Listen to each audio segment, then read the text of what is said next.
Hamas failed, not democracy. I remember in 2006, I was elected to represent the Jericho and Jordan Valley constituency in a one-seat constituency for Fatah movement. And when Mr. Haniya came to our parliament to submit his government, I was chosen by the minority, Fatah, my party, to respond to him. I told him, sir, when he submitted his government, we may vote against your government, and that's democracy. And you have a very comfortable majority. Sir, today you are not a prime minister for Hamas or Hamas. You are my prime minister. You are my wife's prime minister. You are the prime minister of all Palestinians. Please act as such. I reminded him that when Imam Khomeini came to office in Iran and toppled the Shah, he not only changed the social, economic, religious fabric of Iran, he changed the name of the country. But yet, his first statement was that the Islamic Republic of Iran fully commits and obliges itself to all contractual obligations that Iran has, security, economic, and otherwise. So did Nelson Mandela when he took over from the apartheid regime. So did any regime, any governor, any government, any ruler that came through, coup d'etats, revolutions, democracies.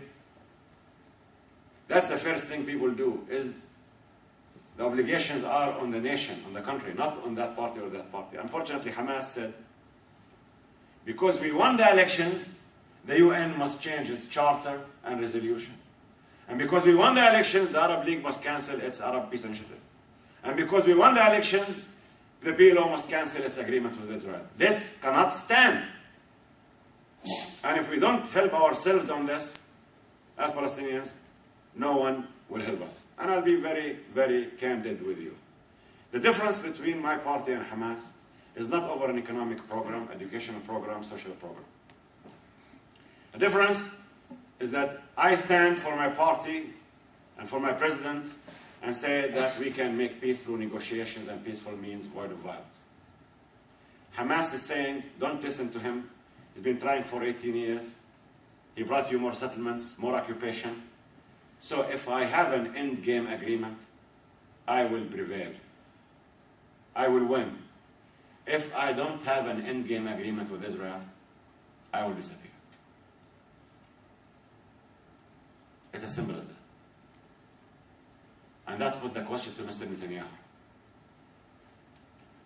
You understand this? Why are you doing what you're doing?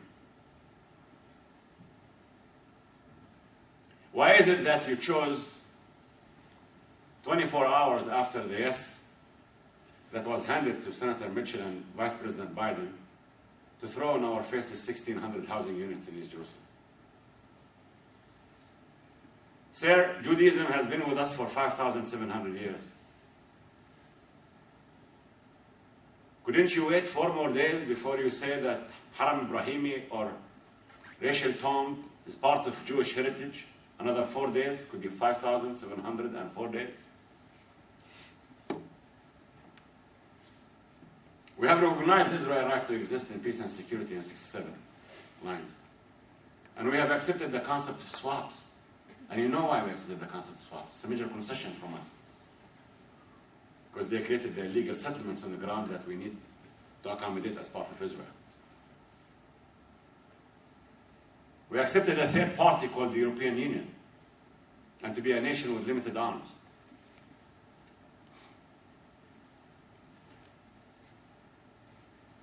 And today, we have a government of Israel that till last night is totally defiant of what's needed to make peace. The quartet, EU, Russia, UN, and the United States met on the 19th of this month in Moscow. I think a turning point happened in that communique of the quartet.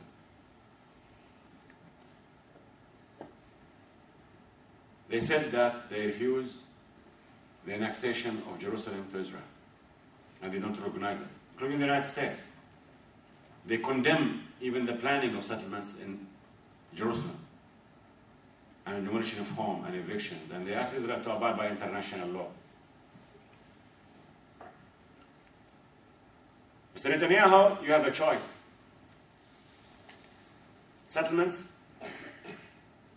or peace. You can't have both. Make the right choice for your people and for us. Peace.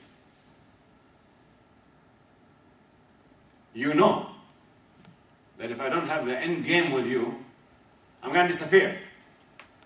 Is that your end game? So you can tell the British and the Americans I don't have a partner? People will have good memory until you had a partner who had recognized you. How come you did not make the agreement with them? Ladies and gentlemen, I could care less if someone is pro-Israel or someone is pro-Palestinian here. My world is divided between those who are pro-peace and those who are against peace. That's the truth. And the majority of Israelis and Palestinians today want nothing more than to achieve the two-state solution. To live and let live. Thank you very much, and I hope I did not talk too much. Take the questions and all.